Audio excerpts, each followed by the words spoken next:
morning. Our topic of the day is all about point of view. What is point of view?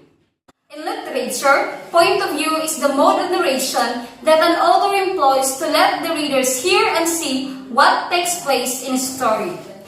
Point of view is the angle from which the story is told. It refers to the method of narrating of short story, novel, narrative poem, or non-fiction selection. Note that non-fiction selection is included. Example of this is the biography. Point of view is a literary device important in narrating a story. It enables us to see everything a character or a narrator feels and experiences from their perspective. By that, as a reader or as a viewer, we may able to empathize with them with their real motives and desires. Point of view has three types. We have the first person point of view, the second person point of view, and the third person point of view.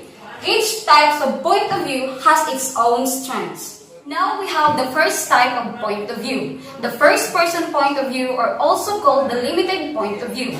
In this point of view, the story is told with the use of the first person pronoun I, or in plural the first person we. The story is told by one of the characters. It can be a minor character or a major character, or an observer who is not directly involved in the story.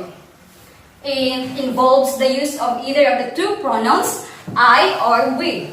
Examples. Let's take the story Hamlet by William Shakespeare.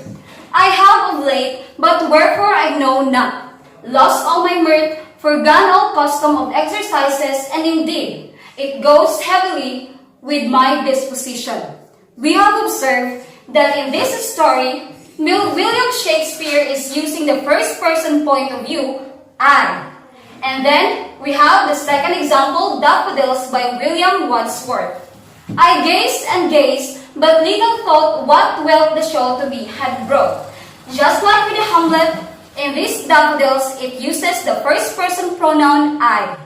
Next type of point of view is the second person point of view. Compared to the first and the third point of view, this one is rarely being used. In this narration, you tell the story as though the audience is your viewpoint character by using the pronoun you. Let's take an example, All the Places You'll Go by Dr. Seuss. You have brains in your head. You have feet in your shoes. You can steer yourself any direction you choose.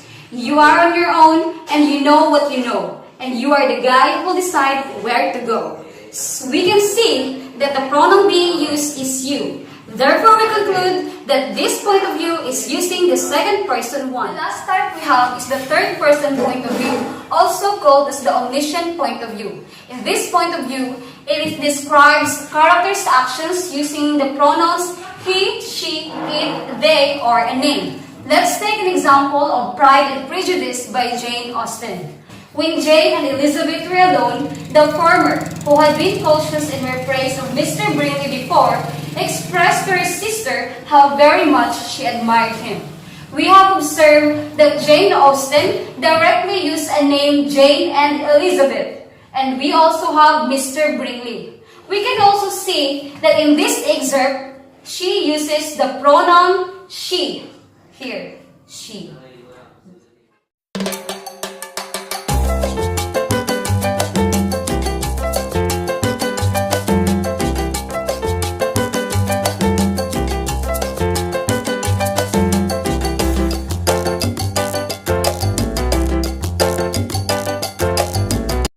That's all for the point of view.